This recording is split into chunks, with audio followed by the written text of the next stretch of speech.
não se constranger com o público. Temos de saber a diferença entre o tremor do espírito e o tremor que brota das emoções, da alma. Precisamos desenvolver o primeiro e evitar o segundo. Quando vamos às reuniões, devemos estar cheios de tremor, mas certamente não o tremor do constrangimento da alma. O conhecimento de nossa incompetência e falta de poder nos leva a uma atitude de tremor.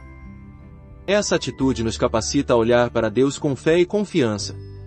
O tremor da alma não é assim. Ele olha para os homens. O tremor espiritual nos leva a nos levantar diante de Deus, enquanto o tremor da alma nos leva a olhar para os homens. Quando o constrangimento que procede da alma se levanta, nosso espírito imediatamente fica ferido. Ele se torna inútil e incapaz de ser liberado. Portanto, um evangelista não deve dar lugar a nenhum constrangimento. Através dos séculos, aqueles que são usados por Deus na pregação do Evangelho são os que estão livres do constrangimento. Quanto menos constrangido o evangelista é, mais seu espírito é poderoso. Quando se levanta para pregar, o ministro não se concentra no céu, na terra ou nas pessoas. Ele fala daquilo que tem no coração. Não presta atenção na atitude correta ou errada da audiência. Essa total ausência de constrangimento é a condição básica para um evangelista e faz seu espírito se erguer. Por isso o ministro da palavra deve aprender a não se constranger. Se ele se levantar para pregar a palavra de Deus e tiver medo das pessoas, medo de elas não darem ouvidos às suas palavras, medo disso ou medo daquilo, tal atitude invariavelmente deixará seu espírito ferido e impedirá a sua liberação. Seu homem interior não é suficientemente forte para enfrentar aquele desafio. Ele ficará debilitado.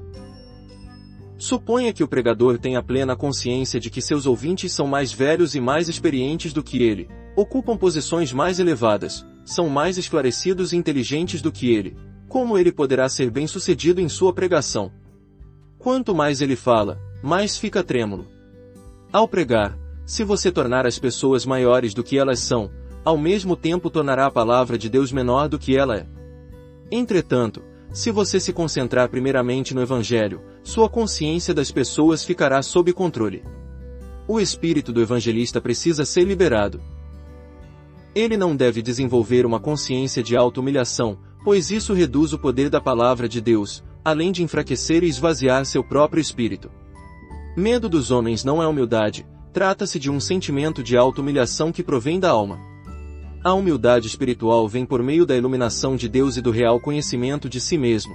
O sentimento de auto-humilhação é resultado de olhar para os homens, de comparar-se com outras pessoas, do medo dos homens. Sob certas circunstâncias, as pessoas que nutrem sentimentos de auto-humilhação assumem uma atitude de orgulho. Essa atitude jamais pode ser confundida com humildade.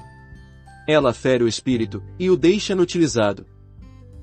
Sempre que você se levantar diante dos homens, por um lado deve ter uma atitude de temor e tremor e por outro lado uma atitude de coragem e segurança.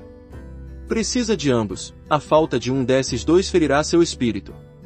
Um espírito ferido desqualifica o indivíduo como ministro da palavra. Muitas vezes descobrimos que nossos sentimentos estão relutando. Quais são essas relutâncias? Às vezes temos um sentimento de timidez, ou um sentimento de medo das críticas.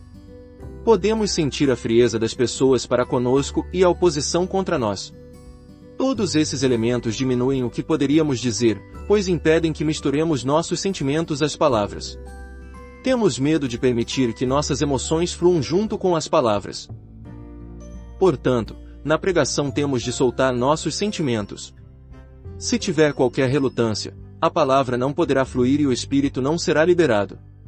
Se a mensagem exige lágrimas, nós simplesmente temos de chorar. Com muita frequência a pregação exige lágrimas, mas os pregadores recusam-se a chorar. Os sentimentos e as palavras simplesmente não estão em perfeita unidade. A casca exterior do homem é muito dura. Se os sentimentos são refreados, o espírito não pode ser liberado. Um dos grandes benefícios do derramamento do Espírito Santo é a liberação das emoções. A liberação das emoções humanas pode originar de duas causas diferentes, o derramamento do Espírito Santo e o quebrantamento. A liberação mediante o derramamento é uma liberação exterior, uma vez que o indivíduo precisa se soltar para que ela ocorra. O quebrantamento também serve como meio de liberação. A disciplina capacita o indivíduo a se soltar mesmo sem derramamento. Um cristão jovem que ainda não recebeu revelações mais profundas precisa do derramamento para conseguir se soltar, embora não devesse depender disso. A coisa mais preciosa é quando a casca exterior do indivíduo é quebrada depois da disciplina diária. Então ele é capaz de se soltar não somente nos momentos de derramamento do Espírito Santo, mas quando isso não ocorre. Em outras palavras, se o Espírito do Senhor está sobre nós e se tivermos disciplina suficiente para quebrar a casca exterior de nossas emoções, então todos os tipos de sentimentos que as palavras exigirem poderão ser liberados por meio de nossas emoções. Temos de coordenar as palavras com os nossos sentimentos.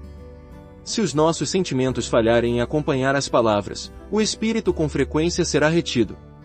Porque quando a mensagem de Deus exige lágrimas você não consegue chorar. Ou quando exige uma explosão de alegria, você não consegue corresponder. O principal obstáculo é você mesmo. Seus sentimentos foram influenciados pelas pessoas que estão ao redor, de modo que eles não ousam corresponder às palavras. Às vezes você precisa ter uma explosão de alegria para que seu espírito seja liberado. O Senhor Jesus clamou em alta voz, e no último dia, o grande dia da festa, Jesus pôs-se em pé e clamou. João 7,37. No dia de Pentecostes, Pedro, pondo-se em pé com os 11, levantou a voz. Atos 2,14. A pressão do Espírito Santo era tão pesada sobre eles, quer dizer, o Espírito deu-lhes sentimentos tão profundos, que eles falavam mais alto do que o normal. As emoções exteriores e os sentidos interiores estavam unidos. Depois que foram libertados pelos líderes judeus, Pedro e João reuniram-se com os irmãos e unânimes, levantaram a voz a Deus, Atos 4:23-24. A situação naquele momento era extremamente grave e por isso eles pediram que o Senhor olhasse as ameaças que estavam sofrendo e lhes desse toda a ousadia para pregar a palavra e que o Senhor estendesse a mão para curar e realizar sinais e maravilhas. Isso aconteceu também com Paulo quando ele viu um homem paralítico desde o nascimento. Paulo disse-lhe em alta voz, apruma-te direito sobre os pés. Atos 14:10. Todos esses exemplos mostram que no ministério da palavra, a articulação das palavras deve ser acompanhada pelos sentimentos correspondentes. Se as nossas emoções não forem liberadas, o espírito ficará retido. O próprio Senhor Jesus, a igreja primitiva, Pedro, João e Paulo, todos tiveram sentimentos suficientemente fortes para levá-los a alterar o tom de voz. A liberação do espírito exige sentimentos fortes.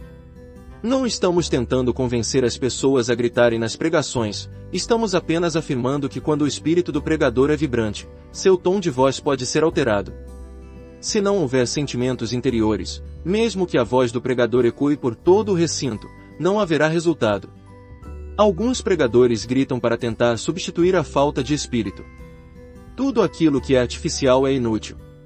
Não deve haver lugar para artificialidade no ministério da palavra. Os sentimentos interiores devem ser liberados. Jamais devemos imitar sentimentos exteriores. Quando nossas palavras saem, devemos permitir que nossos sentimentos as acompanhem. Para isso, porém, temos de ser quebrantados. Depois que a casca exterior é quebrada, podemos gritar, vibrar de alegria ou chorar de acordo com a ocasião. Tais sentimentos procedem do nosso interior, não são artificiais nem produzidos no exterior. Se o Senhor não puder influenciar os sentimentos daquele que prega, como poderá influenciar aqueles que ouvem? No final a audiência estaria fria, árida e hostil. Cada vez que pregamos, devemos atingir as emoções das pessoas. Se o Senhor não puder nos fazer chorar, também não poderá fazer nossos ouvintes chorarem. Se a pressão dentro de nós não for suficientemente pesada para nos fazer chorar, como podemos esperar que os outros chorem? A primeira fortaleza na qual a palavra tem de penetrar somos nós mesmos. Com frequência, na pregação, sentimos que nossos sentimentos são inadequados. Por quê? Nós não fomos quebrantados. O ministério da palavra exige um alto preço, o Senhor deve nos quebrar em pedaços. Se formos profundamente afetados pela palavra sempre que ela nos tocar, nossas reações tornar-se-ão as reações de Deus. Se um profeta chorão, como Jeremias não foi capaz de fazer os judeus da sua época chorarem, como então um profeta sem lágrimas poderia levar a nação às lágrimas? O profeta deve chorar primeiro, para que o povo de Deus possa ser levado às lágrimas. Deus tem prazer em ver um homem quebrantado liberando seus sentimentos na pregação. Portanto, um ministro da palavra deve aprender como efetuar essa unicidade entre sentimentos e palavras. Extraído do livro Ministério da Palavra Vatmanei.